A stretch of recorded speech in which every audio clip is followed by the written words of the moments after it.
Good afternoon. Welcome to another edition of Embedded Executive. My name is Rich Nass. I am with Embedded Computing Design, and my guest this week is Eric Wood, the Senior Director of Microcontroller Cryptography and Product Security at Infineon, and also the chair of the company's IoT Security Center of Excellence. How you doing, Eric? I'm doing well, thanks, Rich. Big title, a lot of stuff to live up to there. Are you up to it? Yes. Yeah, it's interesting times. For sure, for sure. Before we get into the interesting times, what is the Infineon's IoT Security Center of Excellence? What does that mean? So the Center of Excellence is the domain area of all embedded security for microcontrollers. What we do is we have 20 leaders that I manage that have 150 engineers under them, delivering everything from regulatory influence, standard creation, IP development, software creation and development, all through the Wi-Fi, Bluetooth, and MCU product lines in Infineon. Okay. And how long has that Center of Excellence been in place? We established that in 2021 when I launched it. Okay. Very good. Very good. So we're going into what we call the post-quantum era. From your perspective, what's required in an MCU from a security standpoint to prevent hackers from doing their bad things? Yeah, absolutely. So quantum computing is the era we're in. Post-quantum cryptography is a response to that. Essentially, in quantum computing, you do things much faster computationally. That allows you eventually to bring in cryptographically relevant quantum computers, which can break keys, essentially by brute force factoring. So let me interrupt you right there. Okay, so I just want to be really clear. This is just a way of doing this faster. And so what used to take months, years is being squished down into a very small time slice. Is that accurate? Computational workloads that used to take a millennia now take days at the full realization of quantum computing. There's going to be a stage one where you do stuff with lots of errors. Then there's going to be a time where the accuracy of the information is such that you can factor keys and break them in the cryptographic context. That sounds like something that I don't want to happen to me. Exactly. Okay, so let's go back to the original question. What is needed in these MCUs to prevent the hackers from doing this stuff? Yeah, there's three areas where cryptography is relevant to a microcontroller. The first is your basic encrypt, decrypt. The common algorithms there are AES. Your current key strength is 128. That needs to be moved to 256 to prevent against the attacks in scope for quantum computing. The next area is firmware verification. You use that for secure boot, and you use that for firmware updates. That is where elliptic curve-based cryptography or SHA-based cryptography comes in. For SHA, which is used for immutable code authentication, that is a hashing algorithm. That needs to move from SHA-256 to SHA-384, just increasing key strength. The most interesting piece is elliptic curve-based stuff, operations, that now require a replacement cryptography, since those keys are based on prime number factoring, and Shor's law and algorithm will allow you to factor those in a matter of days. It wasn't a problem when you can factor those in a millennia, but now with quantum computing, you can factor those in days once you have cryptographically relevant Gen 2 or Gen 3 quantum computers. And then the fourth is third is secure communications. You're talking about TLS, HTTPS, where you're doing key encapsulation and establishing trust between two parties that weren't sharing secrets previously. So those operations now need to be fully replaced because those were ECC operation based. Now that needs to be replaced by a new algorithm to prevent quantum computing attacks.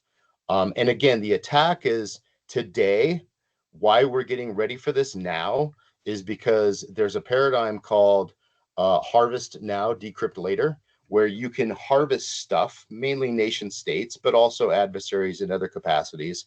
You can harvest stuff now, and within the next decade, when Gen 2, Gen 3 cryptographically relevant quantum computers are available, you can now take that storage stuff and decrypt it and now have secrets. To be clear, are you able to prevent an attack, or are you trying to make it so hard that they'll go on to somebody else? From a pure brute force factoring attack of a key, it shall prevent it. All right. Now there's other attacks, differential power analysis, side channel attacks, other ways to derive keys.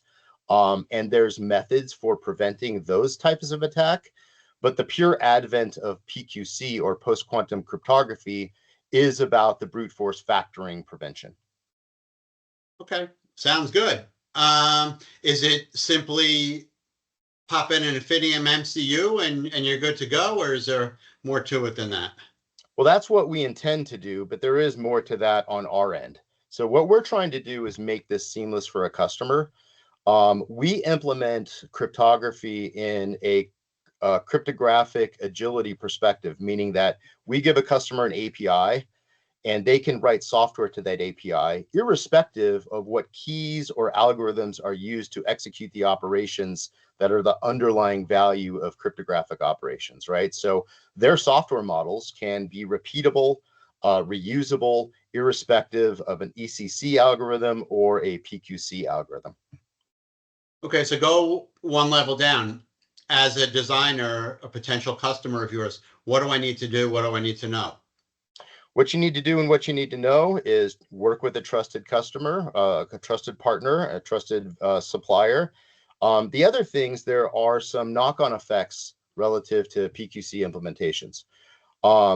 Consider that the new PQC algorithms require more memory space to store keys. They also require more throughput to support the signature sizes of the certificates that you sign to do things such as attestation. In the data center world, where these requirements for PQC support are coming first in this year, 2025, there are some knock-on effects, again, in memory, but even more importantly, in the serial interfaces required to communicate to other devices in the infrastructure. An example of that is today, a very common serial interface is I2C. You see now the customers acknowledging the fact that I2C is no longer sufficient. Now we need one or two or multiple I3C interfaces to handle the traffic and the throughput of the certificate sizes based on the signatures now required in PQC. Ultimately, the industry is saying 5 years from now that they may harmonize on USB as the serial interface for the demanded throughput to support PQC certificates. Is this a constant game of one-upsmanship where you guys do something, then the bad guys catch up, then you guys get ahead and the bad guys catch up again? Actually, no. So I've been in cryptography for the last 2 decades. And I would say up until about 3 years ago, it was quite stable and boring. You had nothing changed. Everything was the NIST Suite B basket of cryptography. You had very stable ways of doing logical security, protect keys and store keys. Then 3 real things came all at the same time. One was the value of assets on board the MCUs became more significant with machine learning models and other high value assets now on board those devices in the wild that need to be protected. So you now have to add physical security. The second one was the advent of the Radio Equipment Directive and the Cyber Resiliency Act in Europe, which requires a much more robust publishing of security, business process around security, etc. And then finally, here we are with quantum computing and the response required for quantum computing, Shor's algorithm, which can attack and brute force those keys and get them in a matter of days, which used to take thousands of years. So now we're addressing that. So the last few years has been quite exciting in the crypto world. Okay, and now I'll ask you the unfair question.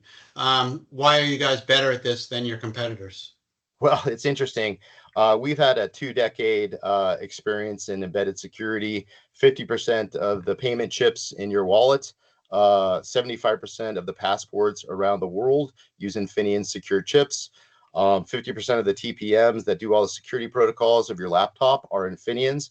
So we've applied that now to the IoT space. We have some of the scientists who created some of these algorithms work for Infineon.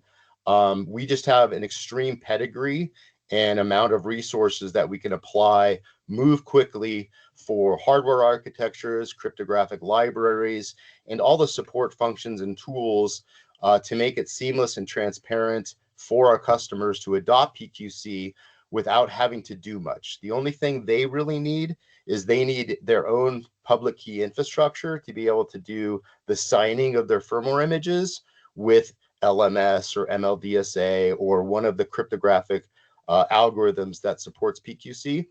They can sign those using those and then send that data down to the chip, and the chip will recognize it because of what we do for the customer.